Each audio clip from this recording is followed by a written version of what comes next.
Hello and welcome to another video in the series Living by Design. Today we're talking diet and exercise. Diet is as important as exercise is. And by diet, I don't mean that you must just eat this little bit and that little bit. Your diet is what you eat. For example, the diet of a lion is all the prey that it catches. It's a carnivore. The diet of a cow is all the grass that it eats. It's a herbivore. We are omnivores and we eat plant material as well as animal material. That's what your diet is all about. Whatever you eat every single day, what you choose to eat. We need to choose what is best for ourselves, what is best for our body, so that we get in enough of our proteins, our vitamins, our minerals, and our carbohydrates as well. Each of these elements have their own place in our functioning of the body, so we should not omit anything. And when we look at exercise each and every part of the body. I know sometimes we're targeting certain areas of the bodies. Yes, I do.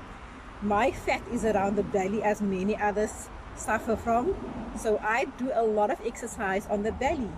But that doesn't mean I should neglect the rest of the body. When I do exercise, it is holistic. It is all the parts of the body, but concentrating on the areas that needs a little bit more. So our exercise regime can be anything from just lifting the arms, shoulder height, and doing some lifts and raises with the arms in any direction. Keep the elbows shoulder height, and that will work for the upper body. Do the same for the legs, and the tummy has its own exercises. In my book, there's a lot of exercises. Now, coming back to diet, when we want to lose weight, it is not a good thing to omit anything from your diet. It is not a good thing to replace your meals with something that you buy from some place that's they call a slim shake or anything like it, that contains the concentrated this, that or the other, instead of a plate of food. And you're paying so much for something that you can't do yourself. I just mentioned in a previous video that to save money, I do my own things. I do not allow markets to drive me. If I need to concentrate on, let's say, a protein, I just eat proteins. Why must I go buy a shake? Why must I go waste a lot of money on something with a special name on it? There's lots of legumes that we can eat, fish, poultry, and red meat. If you're allowed to eat red meat, eat it by all means. It is very good for the blood.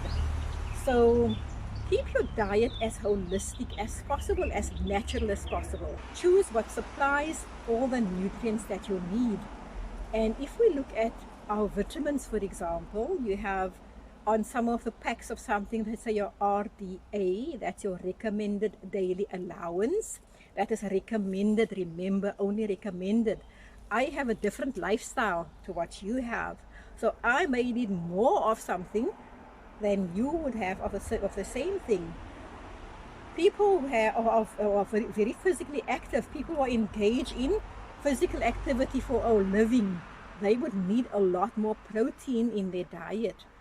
I, for example, maybe need less protein because my turnover of cells may not be as big as somebody who is a lot younger and a lot more physically active. My vitamin intake, your body is good at that, but your body doesn't store vitamin C, so I need to see that I take in vitamin C every single day, and enough of it. 500 milligrams at one time maximum, maybe 4 times a day, is good for somebody who is working outside and need extra protection. The more we are exposed to the environment and the more work we do, the more our proteins have to be regenerated.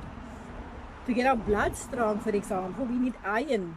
Our body requires vitamin C to absorb that iron. Just like we need vitamin D to absorb the calcium, we require vitamin C to absorb iron. So to keep the blood strong, we're going to need that vitamin C. The protein, for the formation of proteins, we need that vitamin C. And to keep our body healthy and strong, that exercise needs to be done on a daily basis, even if it's 10 minutes.